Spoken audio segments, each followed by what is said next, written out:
Thank you much. All right, so today is to, once again, we've started with the 6th chapter of Bamidbar, which is the chapter dedicated for the most part to the rules of the Nazir. The Nazir appears only in that chapter, no other place in the Torah.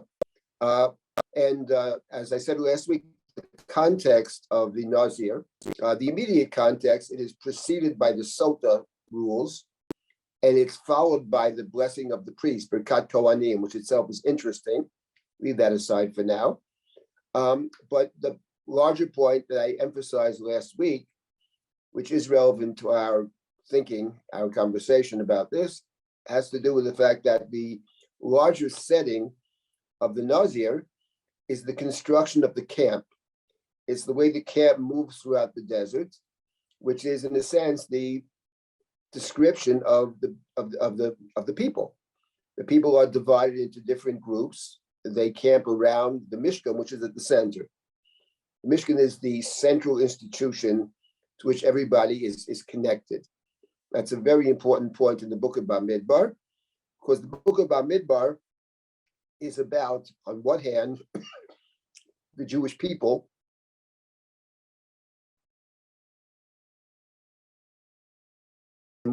Mishkan. But the book of Bamidbar is also focused on 12 tribes. They camp around the center in groups of 4 groups of 3. And the Leviim, they are in between the people and the Mishkan. And within the tribe of Levi, there are Kohanim who camp around the Mishkan, but also work inside the Mishkan. So there are these divisions. Everybody has their place. And the Torah emphasizes the idea of place. And then you have the Nazir. And as we discussed last week, the Nazir essentially seems to be very similar to the high priest, to the Kohen Gadol. So there you have somebody who on one hand says about herself or himself, I'm going to be a high priest. And the rules of the Nazir are related to the rules of the Kohen Gadol that we discussed last week. So on one hand, that seems like a wonderful thing. Somebody wants to be holy. On the other hand, from the other perspective, what do you mean you want to be the high priest? You're from the tribe of Zevulun. You're not a high priest. It's interesting, by the way, just as a point of an interesting point to make about this. The high priest, in other words, the Nazir is not just a priest. The Nazir is, in a sense, a high priest because the Torah states explicitly that the Nazir, during the time of the Nazarite vow, is not permitted to become ritually impure, tameh, to anybody, not his closest relatives, not even his parents, or her parents, as the case may be. That's not true of the priest. The Kohanim are not permitted to become tameh to people, to corpses, but they are permitted to become tameh to their own family members. In fact, not just permitted, but the Talmud discusses whether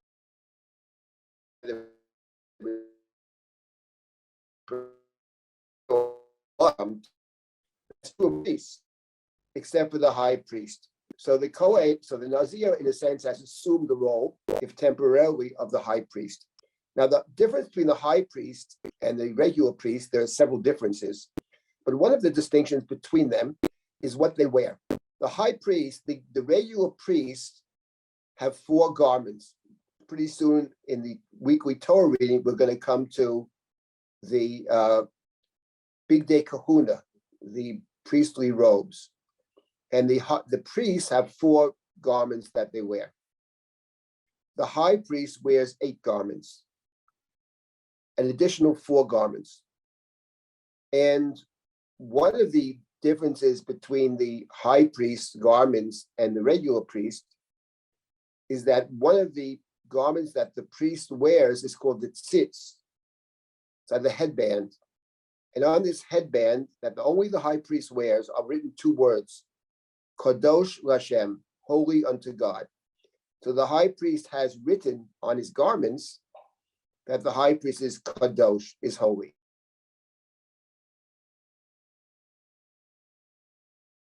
And that's, so what's interesting is, it's a digression, but a very interesting chapters after there, we have, of course, the story of the spies and all that. And at the end, after the spy story, there are laws, one of which is the rules of just chapter 15.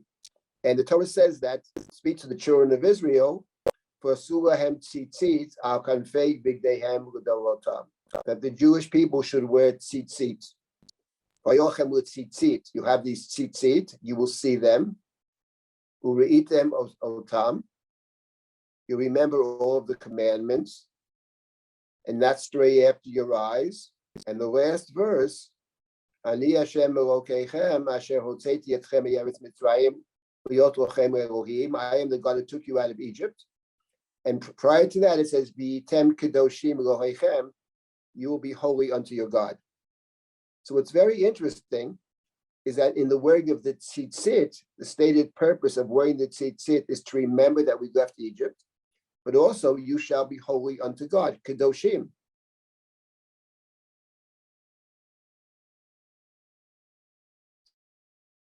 But direction between, which means that the high priest way upon which is written Kadosh Lashem, holy unto God. It sounds like later on there's an aspiration in the Chumash that every person should see themselves as potentially Kadosh, as potentially a kind of high priest. And my point is, it's not just the Nazir. The Nazir is assuming by accepting a set of restrictions of behaviors to take on the rules of the high priest, but in a sense later on, the Chumash may be suggesting through the mitzvah of tzitzit that every person potentially is a high priest. That's actually very, very interesting. And by the way, that's chapter 15 of this book. Chapter 16 of the book is the story of Korach. And the Medrash says, it's not in the text, but they're picking up on something. The story of Korach begins with the two words, Vayikach Korach, Korach took. But it never says what he took, actually. So the Mefarshim are bothered by that. Okay, it doesn't mean he actually took something, it's just a phrase, and it's a manner of speaking, but he didn't really take. But the Medrash says he actually takes something. He takes a garment which is made out of techelet, the blue part of the tzitzit, and he asked Moshe a question: if the garment is all techelet, does it require tzitzit or not? The point being that you shall place upon the tzitzit a patil techelet, a thread of techelet. So Korach says, 1 second, but if what about a garment that's totally techelet? Does it require tzitzit? And the point is, what he's playing off is the previous parsha, because the Torah said that you shall place upon your garments a patil techelet, a thread of techelet. But Korach says, but if everybody is holy, kol ha'edah kulam kedoshim, he says, we're all holy. You just told me that everybody can be a high priest. So why do you need tzitzit? His point being that if we're also holy, who needs a high priest altogether? Who needs Aaron? And by the way, who needs you, Moshe? So the Medrash already is picking up on this interesting idea that if everybody can be a high priest, who needs a high priest? That was Korach's point. It reminds me of the story of Chaim Weizmann when he visited Truman back when, the beginning, 1948 or whatever it was. And Truman said to Weizmann, and I'm sitting here in the land of Israel right now, and Truman said to Weizmann, he said, something, you have a small country with 3 million people. I got whatever the number was, 150 million people here. It's a tough job. You have only 3 million. And Weizmann said to him, well, you may have 150 million citizens, but I have 3 million presidents. And that's Korach's point. They're all presidents. Well, if we're all presidents, who needs a president, right? If everybody's holy. So but the point, the serious point is that what is here in the Nazir, intimated in the Nazir, not intimated, stated. But later on, the Chumash actually raises this question. So without dealing with it now, but the Chumash is saying in effect later that what we said about the Nazir here, who assumes the role of the high priest, but later on, the Chumash is saying in effect, but everybody potentially can be holy. Everybody can be, yes, the high priest has the tzitz, but we have the tzitzit. Now I wanted to come back to this question of, once again, which is one of the central questions in these sessions, which how to evaluate the Nazir. The Torah calls the Nazir holy. So here we have, of course, very famous, very well-known dispute between Rashi and the Ramban. I did want to mention this. Many of you are probably familiar with at least some of this, but I do want to mention this because it's one of the critical disputes between Rashi and the Ramban, the two great medieval commentaries that we have, and it runs throughout the entire Chumash. They dispute this throughout the Torah. It comes up over and over again, this core question. And where it comes up in the most obvious place is in the 19th chapter of the book of Vayikra, familiar to us. God says, "Vayidaber Hashem el Moshe le'mor," in chapter 19, "Daber el kol adat b'nei Yisrael v'yamarta lehem kadoshim tiyu." God says to Moshe, "Tell the congregation of Israel, kadoshim tiyu, you shall be holy, ki kadosh ani Hashem Elohechem, because I, God, am holy." So there's a commandment in the beginning of chapter 19, kadoshim, to be holy.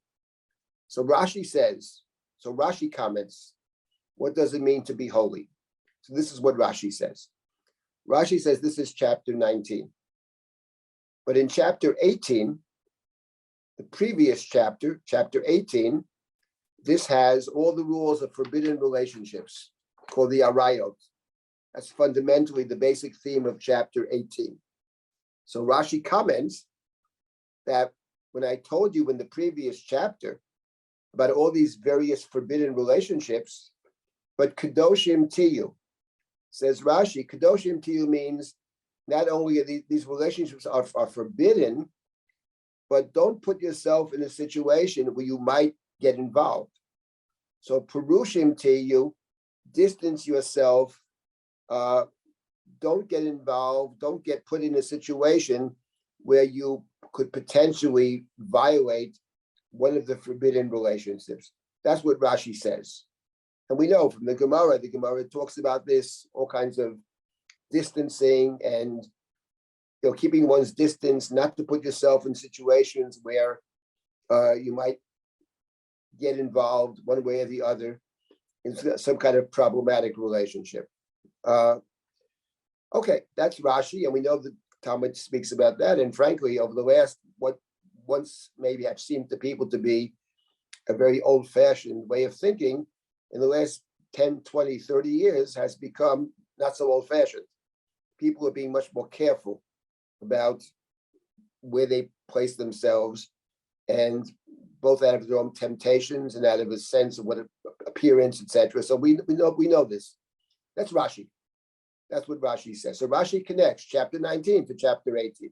19 is a furtherance of the rules of chapter 18. That's Rashi. Says the Ramban, I disagree with Rashi. He doesn't disagree with Rashi, actually, what Rashi is saying. He agrees with that point. But the Ramban, actually, and you have it on the side over there. Yeah, so the Ramban says, it doesn't mean, Kadoshim Tiyu, says the Ramban, is not just a furthering of what it said in chapter 18.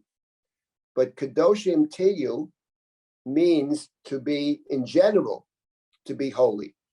Rashi had interpreted Kadoshim Tiyu, Purushim Tiyu, to be separate. Purushim is, in English, we have a term, well-known term, the Pharisees. The Pharisees were the Prushim. So the Ramban says, Purushim Tiyu, be a Pharisee, says the Ramban, not just in terms of forbidden relationships, but be Purush in terms of everything. It's a separate mitzvah of Kadoshim Tiyu, to be holy. And here the Ramban says two things. One is very famous, I'll repeat it. And then the Ramban says something else, which is less well known. So the Ramban says that the Torah does not mean just, the Torah is making a general statement about being kadosh. Because the Ramban says, because in truth, says the Ramban, it's possible to observe all of the Torah. You can observe all the mitzvot. But there are certain things that the Torah never explicitly prohibits. For example, he gives an example of this: to drink a lot, and to be a glutton. Now, the Torah never said that that's forbidden. There's no place in the Torah where it says do not drink wine, or do not imbibe a lot of alcohol, or don't stuff yourself with food all the time, and that kind of thing. Yes, there are verses in the book of Proverbs, etc., but the Torah never said this. And the Ramban says, and there are many other things, that technically speaking, you violated nothing. But in point of fact, even though you observe in a punctilious manner all the letter of the law, but you violate, says the Ramban, the spirit of the law. And the Ramban has a term for this, which is a very strong term. He calls this person a naval b'rshut haTorah, a disgusting person who is keeping, in the technical sense, the rules of the Torah. That's the famous Ramban. It's not enough for the Ramban says to observe all the commandments, not to violate the commandments. You can do this and still be not a good person. And this theme of the Ramban, by the way, is something that carries through his entire commentary on the Torah. It's one of his main points, actually. The Ramban works through the Torah with certain themes. This is one of the basic themes of the Ramban. And I'll mention two other places in the Ramban's commentary where he talks in similar fashion. One has to do with the Torah prohibits work on the holy days. It prohibits working on the Shabbat. It prohibits working on the festivals, on Pesach, Shavuot, Sukkot, Rosh Hashanah, Yom Kippur. These are holy days. And the Torah says, Lo tasa kol melacha. So the Ramban says, you can, technically speaking, you have Shabbos, you sleep most of Shabbos, whatever. You haven't done any work, but have you actually fulfilled Shabbos? Have you actually kept Shabbos? So the Ramban says, well, the Torah called Shabbat a Shabbaton. The days are Shabbaton, the festivals are a Shabbaton. So the Ramban says the idea of the festivals is not just not to do work, which is to avoid the negative, but to observe it in a positive sense. And the Ramban discusses what would it mean to observe Shabbat in the positive sense. So it's a day set aside, not working, but it's a day set aside to, the Ramban says, in the old days, you might visit the prophet.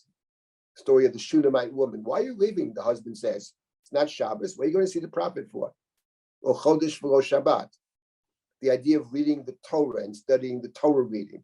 The idea of the 3 meals on Shabbat, etc., with the blessings that are attendant upon them. So the Ramban speaks about Shabbat not only in the sense of avoiding prohibitions, but the Ramban speaks about observing in the positive sense. Then there's another Ramban, which he actually cites over here. The Torah says you should observe the mitzvahs, this and that. And then the Torah said, V'yasita hayashar v'hatov. In the book of Devarim, you should do what is right and good. So the Ramban says, why did the Torah says to observe the commandments, and then it says do what's right and what's good. So the Ramban interprets, it's parallel to Kedoshim Tiyu. The Ramban says, what it means is go beyond the mitzvot. And that the Ramban says, and known in our tradition as Lifnim Mishurat Adin, to go beyond the law. And this is part and parcel of the same thinking. Because you can keep the whole Torah, the Ramban argues, and not be a good person. You could be a naval b'rshut haTorah. So therefore the Torah says, V'yasita hayashar v'yatov, do what is good, do what is right. Which is a very interesting idea. Because what it does suggest to us, because the question the Ramban himself asks, he tries to answer it, but he doesn't fully answer it. Okay, then if you're going beyond what the Torah says to do and do the right thing, what is the right thing? What is the right thing? So the Ramban tries to develop the idea of what is the right thing. When it comes to Kedoshim Tiyu, what the Ramban emphasizes is to abstain from certain things. He specifically mentions gluttony and drunkenness. Don't drink and don't overeat. And that's what he singles out. In other words, to restrain yourself from that which is actually permissible. Kadesh atzmecha b'mutar lach, says the Ramban. Sanctify yourself with those things that are actually permitted to you. That, says the Ramban, is the meaning of kadoshim to you, which is a general obligation. It's not specific to forbidden relationships. It's a separate and all-encompassing obligation. Now, this is a dispute that Rashi and the Ramban have throughout the entire Torah commentary. I'll mention another situation where Rashi and the Ramban disagree, which is far-reaching and very interesting dispute. And then stop to take some comments and questions, and then I'll get to why I'm citing this Ramban over here. But there's another dispute between Rashi and the Ramban. We're now reading the book of Shmot during the yearly Torah reading cycle. And so Rashi makes the comment. Rashi in general argued several places in his commentary on the Torah that the Torah is not necessarily in chronological order. Ein mukdam umuchar b'Torah. The Torah is not necessarily in chronological order. And one of the examples that Rashi suggests in his commentary on the book of Shemot is that Rashi says that the entire instruction to build the Mishkan actually takes place after the incident of the golden calf. If there were not a golden calf, there wouldn't be a Mishkan.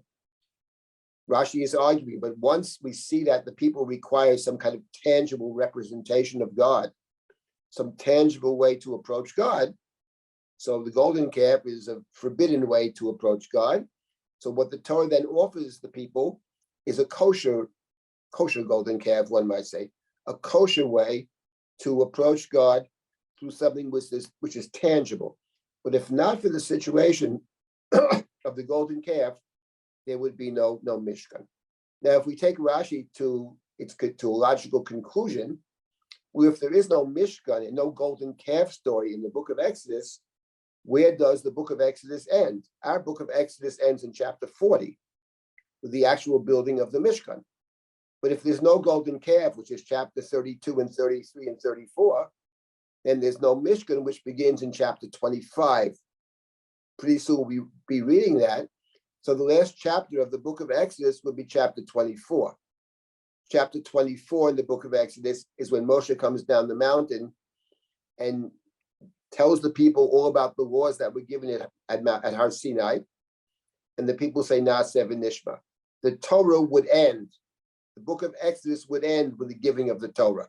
That's Rashi's claim. Rashi is very consistent in this respect. The goal of leaving Egypt is to stand at Har Sinai and to accept the Torah. This the Ramban cannot accept. He can't accept it for two reasons. First of all, he doesn't like the idea that the Torah is not in order. And our book of Exodus does not end in chapter 24. It ends in chapter 40. And the golden calf story in our Torah is after the instruction to build the Mishkan. That's one reason. But the Ramban has another reason. The Ramban says the goal of the Exodus was not to receive the Torah. The Torah is a step along the way, a very important and special step along the way, but it's a step along the way. And of course, the Ramban must say this, because the Ramban already told us you can keep the whole Torah and still be a bum, or close to a bum. So therefore, the Ramban can't possibly argue that the goal is to receive the Torah. The goal, says the Ramban, is to build the Mishkan, because the Mishkan is where you interact with God. The Mishkan is called the Mikdash, the holy place.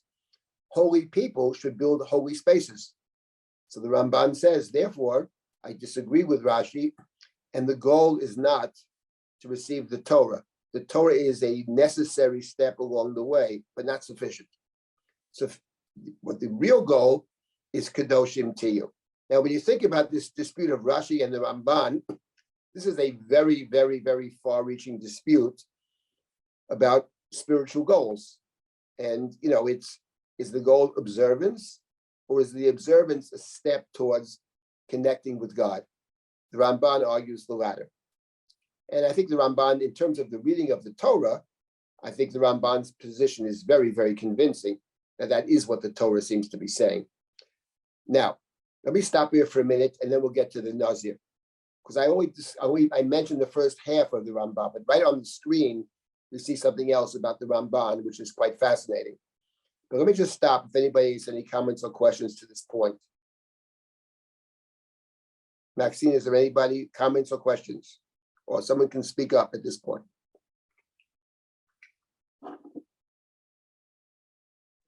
I'm not seeing anything right now. Okay. If we're not seeing anything, we'll continue. People can always unmute and speak up or in the chat. Okay. This is the first part of the Ramban. That's very famous. This dispute of Rashi and the Ramban. It has great implications for spirituality in general and for how one reads various pieces of the Torah specifically. But the Ramban did not stop here. The Ramban asked the question, okay, I've put forward the idea of going beyond the Torah is what Kedoshim Tiyu is about. But where do we have such a statement in the Chumash? Where does the Chumash make it clear that the goal is to go beyond the mitzvot of the Torah? And the Ramban says, Ukamosh Nikra HaNazir Kadosh. Right on the page, you have it there. Ramban says the Torah called the Nazir holy, because Nazir is guarding from becoming impure, and the Ramban says, and there is no prohibition in the Torah to become ritually impure. It's not usur. There's no mitzvah. If you become impure, you should sanctify yourselves, because otherwise you can't enter the temple and you can't eat certain things, if you priestly stuff, etc. But fundamentally, the Ramban argues that I don't see in the Torah where it's forbidden to become tameh, nor is it forbidden to drink wine. The Nazir takes a vow not to drink wine.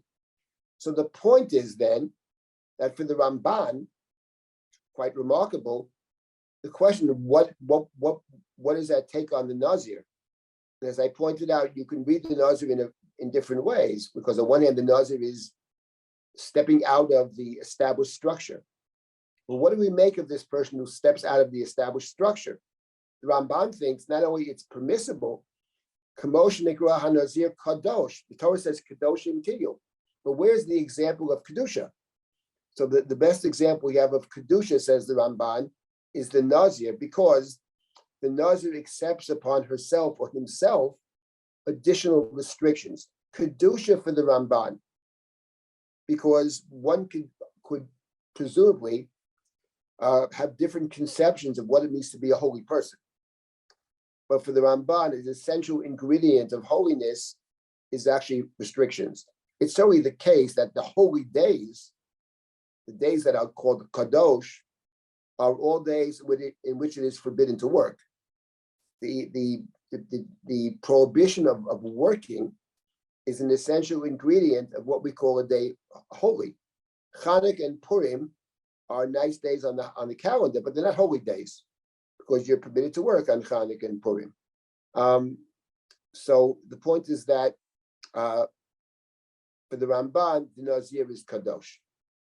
Rashi, on the other hand, Rashi, in his commentary on chapter 6 of Bamidbar, Rashi comments, why is it at the end of the process of the Nazir, when the Nazir completes the Nazirut, why is it that he brings a korban chatat, a sin offering?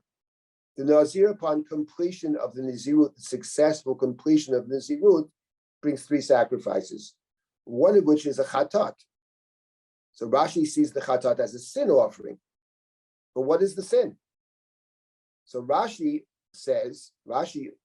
claims, following one opinion in the Gemara, that the sin is accepting the Nazirut in the first place, because the Nazir is abstaining from things that are permissible. Rashi makes the remarkable comment, it's found in the Talmud, Rabbi Lezer HaKapar Omer, Shetzir Asmo Min Hayayin. The Torah says wine is permissible. So why are you making it impermissible? Dayach Masha Osra Torah, says Rashi. It's sufficient for what the Torah said you can't do. 613 commandments. That should be enough for you. Not 614 or 616. 613. That's Rashi. And when you think about it, actually, Rashi is completely consistent. Because for Rashi, the goal was to receive the Torah. So you receive the Torah. don't do less than the Torah says, and don't do more than the Torah says. There is no separate ethic. There's no separate idea of going beyond. So here's somebody who's permitted to drink wine, and suddenly says, I'm not going to drink wine. I'm not going to cut my hair. You got to take a haircut. So what are you doing this for? So that's, therefore, since in taking the vow of the Nazarite, you, in a sense, for Rashi, have violated the Torah. And therefore, you bring a sin offering. That's what Rashi says in his commentary in chapter 6. Obviously, the Ramban can't possibly agree with that, because the Ramban thinks that the Nazir is the model of what the Torah instructs all of us to be, namely, Kedoshim Tiyu. So the Ramban goes a different path. And of course, famously in his commentary on the book of Bamidbar, the Ramban says, and why does the Nazir bring a sin offering? The Nazir brings a sin offering, says the Ramban, not for taking the vow of the Nazarite, but for stopping. Since you, he means like this, since you took the vow, and obviously since you successfully completed the Nazarite vow, it means you're capable of doing it.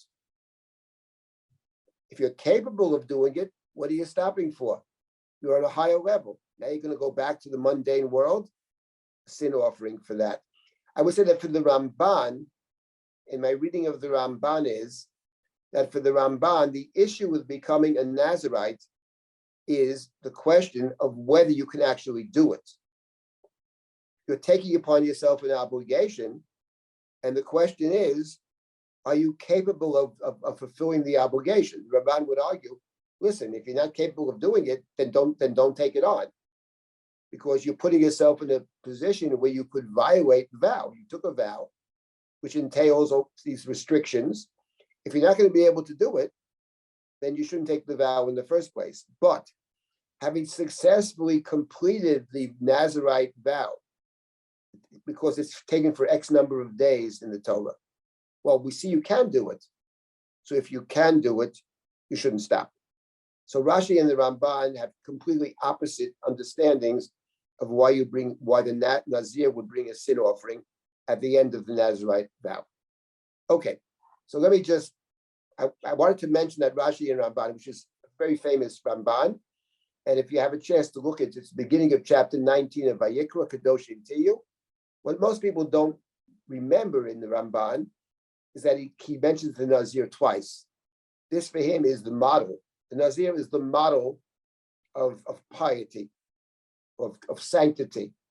And by definition, sanctity means to accept more restrictions upon yourself. Rashi had a different view. Kedoshim Tiyu is not a global command. It's specific to forbidden relationships, to arayot. So it's a problem with arayot. You got to be extra special careful with that. That's Rashi. And the Ramban disagrees, and they have a much broader question in terms of what does it mean to be a holy person?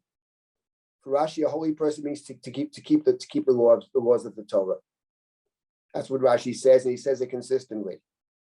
In fact, without the golden calf, the book of Exodus would have ended with Matan Torah. The Ramban completely rejects that, and the Ramban says, no, the Torah is insufficient, necessary but insufficient. If you want to be holy, you must go beyond it, which of course raises a very important question. What does it mean to go beyond it? And different people might have different interpretations of what it means to live the holy life. But part of it for the Ramban is certainly, first of all, to abstain from things that are permissible, kind of asceticism. But then the Ramban also argues that it's to go beyond the letter of the law in interpersonal things, in business kinds of relationships as well. To go with Fnim Mishurat Adin. You have to, if someone loses an object, you have to return it. 12 months passes and nobody claims it, you can keep it. But in the Talmud, the father of Shmuel returned it after 12 months.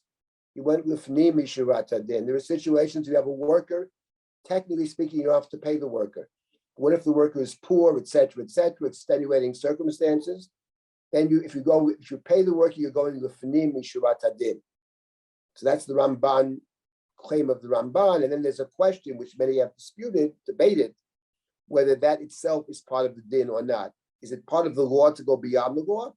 or is going beyond the law separate ethic? It's a very interesting question. Anyway, this is Rashi and the Ramban, and it relates very much to the Nazir. Let me stop here for a second. Then I want to make two other points about this. Are there any comments or questions here? Excuse my ignorance, but what does he say about Nadav and Avihu? What about Because Nadav? they went beyond. Was he sympathetic to them? I don't know whether the Ramban is sympathetic to them, but there are situations where they're going beyond, not in the sense of, they're going beyond in a different sense. They're not going beyond, it's quite the opposite in a way. They're not going beyond in self-negation. For the Ramban, it's the idea of limiting oneself. That's his definition of what it means to be holy, to limit yourself. There are things that are permissible. You can drink, you can eat, limit how much you eat, limit how much you drink, limit sexual activity. That's for the Ramban, that's to be kadosh. The Rambam, by the way, in his Mishnah Torah, he has one of his books is the Sefer Kedusha, and Kedusha is about relationships and sexual relationships and about food. So the Rambams are along the similar path. It's for the Ramban. So yeah, but Nadav and Avihu went beyond in the sense we want to be part of this connection as well, and that's a completely different thing. And there are all different opinions about Nadav and Avihu, whether intention's good. That's a whole other conversation and a big important conversation. But I don't think that's what Ramban is talking about. He's very specific here about what it means, the Nazir. That's his example is the Nazir. The Nazir is kadosh by abstention. That's the Nazir. Now, once again, as I mentioned last week, the Torah never actually tells us what the Nazir. For the Ramban, it could be that this is the Nazir. You are refraining from things. But as I mentioned last week, is another way to read the Torah, which is it's telling us what a Nazir can't do. But it's not actually telling us what a Nazir does do. The Ramban doesn't deal with that. So next week, I'll start with what a Nazir does do. Not based on chapter 6, but based on other stories about the Nazir. I want to deal with three stories that, one of which is clearly a Nazir, Shimshon, and then three other people that are potentially Nazirim. In the second part of this, when we get to the Mishnah, then we'll talk about how the Mishnah is, and there's a whole tractate of Nazir, so we won't be able to cover all of it, but the Mishnah is very interesting. All kinds of stuff there. Okay, is there anybody else? Thank you for that question. Anybody else? Okay, let me just make a couple of other points here about the Nazir. First of all, I just want to make one point over here, which I think is an important point, which is the following. Without getting deeply into it, Rashi and the Ramban and many other people raise the question, why is it that at the end of the Nazarite vow, having successfully completed the vow, it's a vow, it's a neder, having successfully completed the vow, the Nazir brings a korban chatat, which they take as to be a sin offering. I just want to put out there the following point. The one who talks about this at enormous length is Jacob Milgram in his commentary on Vayikra. It's a couple of thousand pages long. But we just make the obvious point. Milgram makes this point, but it's obvious. And that is that actually the bringing of the korban chatat can't possibly be called a sin offering. It may be that there are occasions where it's a sin offering, or maybe not. But who actually brings, I want to make 2 points here. First of all, the Nazir doesn't just bring a chatat. The Nazir, having completed the vow in chapter 6, brings 3 sacrifices. There's a chatat, there's the olah, and the shlamim. And then there's this goodwill offering or peace offering. Now the chatat and the olah, those 2 sacrifices, the holy burnt offering and the chatat, come together as a pair of sacrifices in several situations. And let me mention a few of them. They come together when the Metzorah is engaged in the completion of the Metzorah. Metzorah turns out to be not a Metzorah anymore. the Kohen determines that the Metzora is not Tameh, and the Metzora can rejoin the community. And there's a lengthy process of ritual, which the Metzora has to go through to rejoin the community. Part of that is to bring a burnt offering and a sin offering. That's one situation where you bring a burnt offering and a sin offering. You could argue that the Metzora has sinned, obviously became a Metzora as a punishment for sin, and requires some kind of expiation for sin. I would point out, however, that when you read the book of Vayikra, there's absolutely, as far as I can see, no intimation that the Metzora has sinned. The Metzora is ill. Later in the Chumash, Miriam becomes a Metzora, etc. That's a punishment for misspeaking. But in the book of Vayikra, there's absolutely zero intimation that the Metzora is in any way a sinner. Let's leave the Metzora out. Let's take three other cases where somebody brings a carbon chatat and a carbon ola, apart from Nazir. One is the woman who gives birth. A woman who gives birth has to go through a ritual, which then allows her to enter the temple and to eat sacred food. And she brings, either on the 40th day or the 80th day after giving birth, sacrifices. One is a chatat and one is an ola. Now, in the simple reading of the Torah, it's very hard to imagine that the woman who gave birth is a sinner. Of course, there's a medrash. The medrash says, why would she bring a carbon chatat? And the medrash says, well, she was having so much pain giving birth during labor that she said, I'm never going to have another child. But of course, even if she said that, A, that wouldn't necessitate the carbon chatat, and B, when you say things under an enormous amount of pain and suffering, you're not held responsible for it in the first place. Of course, everybody understands that's not the pshat, obviously. So the chatat there can't possibly be about sin. Now I'll give you two other cases where you have the same thing. One is, for a man, it's called the zav, and the woman, it's a zava. The zav and the zava, for a woman, it's a woman who is bleeding in an abnormal way beyond the normal cycle. And for a man who has a seminal emission, which is some kind of an illness, not the normal seminal emission. In those cases, and the Talmud speaks about how many, tries to define it more precisely. However you define it, at the end of the period of the zav, at the end of the period of the zava, they both bring sacrifices. They bring a chatat and an ola. And for the life of us, we can't imagine how the zav and the zava have sinned. How has the zava sinned? What is the sin exactly? You could see it as some kind of an illness. You could see it as some aberration, but we can't see it as a sin. And the same thing is true of the zav.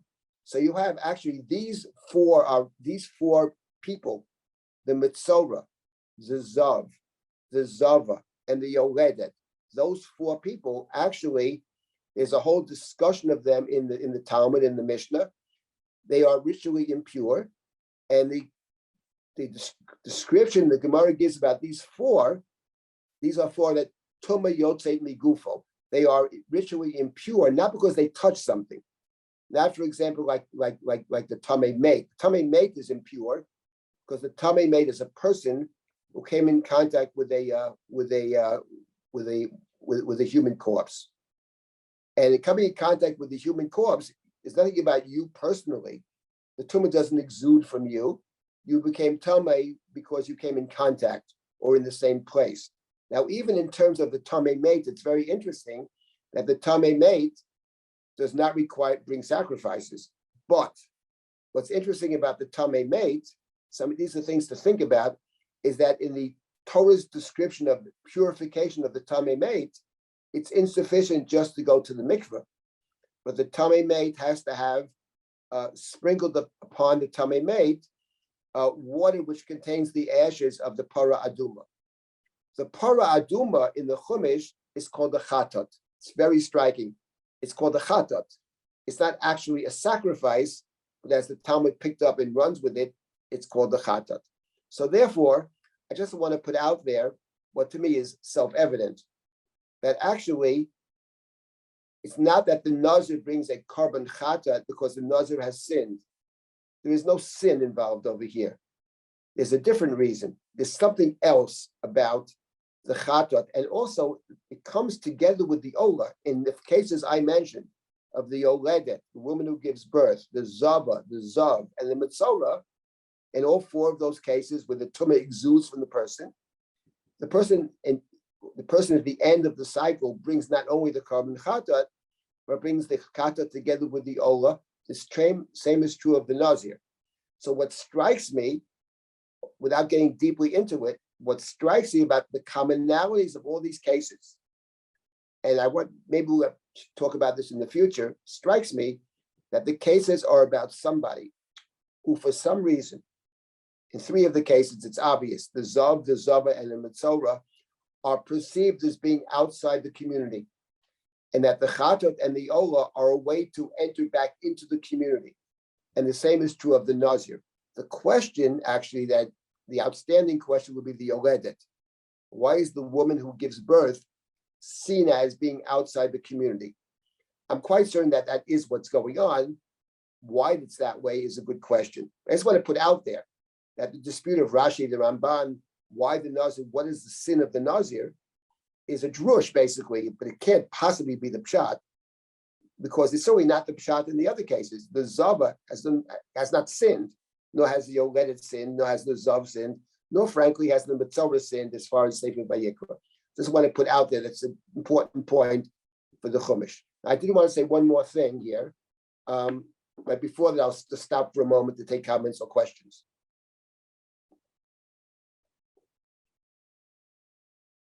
Is there any comments or questions? Otherwise, I'll just continue. Well, don't they say that the Yoledet has to bring the chatat because she feels that she created, and so she's in conflict with the actual creator? I've never heard that, Tova. I mean, I've never heard that particular interpretation. I mean, let's put it this way. Even if that were the case, which, you know, I mean, you have in the, let's say the first story, the first woman, which is Eve, the first child she has, she says, Kayin, I have created a person, but her third child, which is Seth, she says, God has granted me a child. I mean, it would depend on the person. Some people see children as a gift from God. Some people see it as, no doubt, co-creating with God, which is the way I think the Gemara speaks of being a co-creator with God. And maybe there are some people who think I did it myself or whatever. But in any event, it's hard to imagine that you bring a carbon chatat for that. I think these Jerushim, I mean, they are saying something very real, but I don't think it's necessarily intended to justify why the chatat is brought. And I don't believe that the chatat is brought in any of these cases on account of sin. I mean, Milgram argued in his book that the word chatat doesn't mean a sin offering, but maybe we'll get back to that. But in any event, so I just want to point that out. That just one second. I think it's related to a different point, which is very central to Nazir, which is this is a person who has left the community and now wants to return to the community. And I think it's the returning to the community which requires some kind of ritual, a ritual process. Maybe just being outside the community is sort of, in a sense, living in a state of sin. Maybe you're supposed to be part of this community, which is what Bamidbar is setting up. And being outside it requires some kind of ritual to enable you to return. That would fit well for the Metzora and for the others who are ritually impure, they're outside. As the Torah says, send them out of the camp. So if you want to return to the camp, it requires a process. What do you want to say, Chaim? Could there be possibly a commonality between the Yoledet and the Nazir as an issue of pride?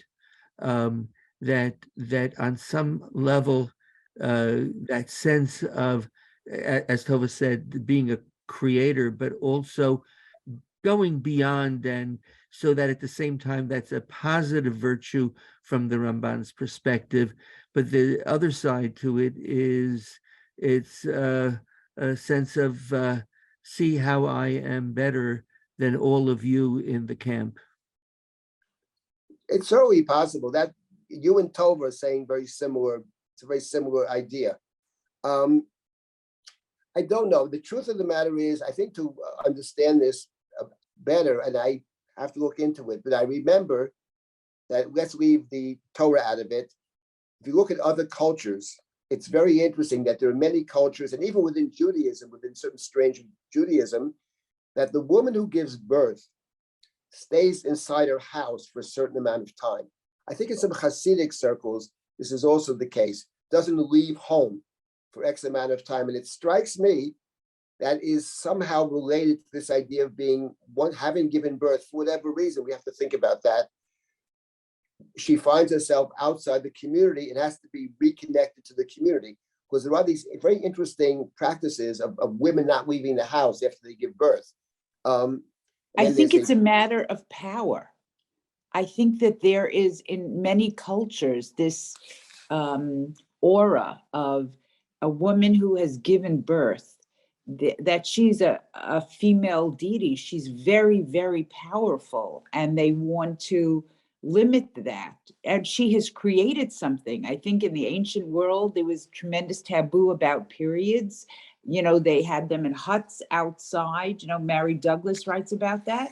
And I think when you give birth, that is, for many men, you know, that is a really scary, and it's very powerful, and they want to limit that. So you keep them far away for a while to just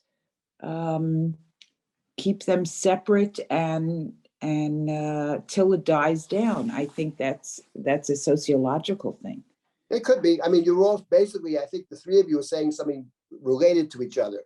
It's something about how giving birth, which puts you in a different space, however we understand it. Either it puts you, because in fact, you have created something, which is, you know, but God is a creator. That's God's that main attribute. Or you argue because people are concerned about that and for whatever reason want to limit it. Either way, but okay, it's a good, but however we see it, it doesn't justify a sin offering in any sense of normal sense of sin offering, that's for sure. So I think we have to think about this. Okay, let me just make one last point here before I stop, which is this. The word Nazir itself. What is the meaning of the word Nazir? So when you read chapter 6, you see in chapter 6 that the Torah has two different terms. First, the Torah talks about the neder Nazir, the person who has taken a vow of the Nazarite. Now, the word Nazir, he Nazir, okay, means to separate. And which is what the Ramban is picking up on the word Nazir. The Ramban, in his commentary about the Nazir, Perushim to you, Kadoshim to you, Perush, to be Parush, to be a Pharisee, means to be separate, means to separate yourself from the normal standards of society. Society has standards, but the Nazir goes beyond and abstains and separates. So that's one meaning of the word to separate. And then it leaves open the possibility that in separating yourself from the community, there's something negative about that. To be poresh v'natzibor, that's a negative thing.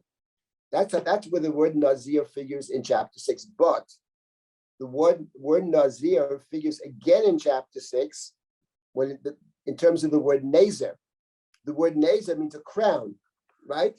Let's find that verse over there. And I'll make one last comment. Chapter 6. Nazir Elohov al Rosho, it's chapter 6. Let's find that verse. Yes, chapter 6, verse number 7. He may not come in contact, even to his parents. Liaviv, liimo, lachiv, lachoto, loyi hem b'motam, ki Nazir Elohov al Rosho, for the crown of God is upon the head of the Nazir. The crown of God, a Nazir is a crown. And the word Nazir appears also in the Torah in conjunction with the high priest. The word Nazir, the high priest, is special because, right? Tzitz is a Nazir. The tzitz is on top of his head. The tzitz, it says Kadosh Hashem, is the crown of the high priest. So there again, you have two different words. One is about separation, which may or may not be negative. And then you have the word Nazir, which is a crown. I want to make one last point about this idea of being holy, which the Ramban has put front and center. The Torah does say that Nazir is kadosh. That's the Ramban's point. I want to make one last point. I mentioned Jacob Milgram in the context of carbon chatat. I want to mention Milgram in another context. I mean, he has about a 2,000-page book. And he makes another point, which is very interesting. And that's the following point. The point that Milgram makes is that we have the word tameh. We have the word tameh. And what Milgram talks about is that the opposite of the word tameh, actually, argues Milgram in the Torah, is not so much tahar, but the opposite of the word tameh, Milgram argues, is the word kadosh. And that is actually very interesting because maybe we'll talk briefly about this next time. The Torah speaks about 3 prohibitions of the Nazir: not to cut hair, not to drink wine, not to come in contact with the dead. When you're studying the chapter 6, and of course, when you study Tractate Nazir in the Mishnah, we ask ourselves the question of these 3, which is the most central one? Is it the hair? Is it the wine? Or is it not coming in contact with the dead? Now we'll talk about this. One can make a very strong case that it's the hair. But I just want to point out one thing about chapter 6, which is this. The Torah says in chapter 6, the Nazir takes a vow to be a Nazir for X amount of days, okay? It's temporary. At the end of the days, there's a process to return to the community. However, the Torah says, what about if during the days of the Nazarite vow, the Nazir comes in contact with the dead by accident? Then the Torah says you start over again. Then there's a process where you bring sacrifices. That's called the Nazir Tameh. You bring sacrifices. B'hayomim harishonim yiplu ki tameh nizro, and the Nazir vow is canceled, and you start over again. Now the Torah doesn't say what happened if you drink wine. What happens if you cut your hair? That the Torah never says. But the Torah puts it in terms of if you come in contact with the dead, and therefore, one interesting way to think about it is that if you come in contact with the dead, if you become tameh, tameh and kadosh are actually opposites. So you can't be a Nazir, tameh can't be a Nazir, because the idea of the Nazir is to be kadosh. But tameh and kadosh are actually opposites. Now, why is that the case, that tameh and kadosh are opposites, as opposed more than tameh and tahara opposites? So Milgram speaks about this. Maybe next time I'll start with this. Says something very interesting about why kadosh and tameh are actually in the Torah. He sees them as opposites, mutually exclusive. And it certainly is the case that the Torah makes it clear. If you become tameh, you are Nazir, you count it to say 30 days is the standard in the Talmud, 30 days. Day 20, you become tameh, then you bring your new sacrifices, the 3 sacrifices of the Nazir tameh, which we'll talk about, and then you start all over again. Because if you're tameh, you can't be kadosh. And the idea of the Nazir is to be kadosh. So this issue of which of the prohibitions, restrictions is the key one, we'll start with that next week. And then I would like to jump into some of the stories of the Nazir. We'll start with Shimshon, the most obvious. Then there were a couple of other people in the Bible who possibly could be seen as Nazirim as well. Okay, so I'll stop at this point, and we will hopefully continue next week. If anybody has a question, I'll take it right now, and then I'll stop.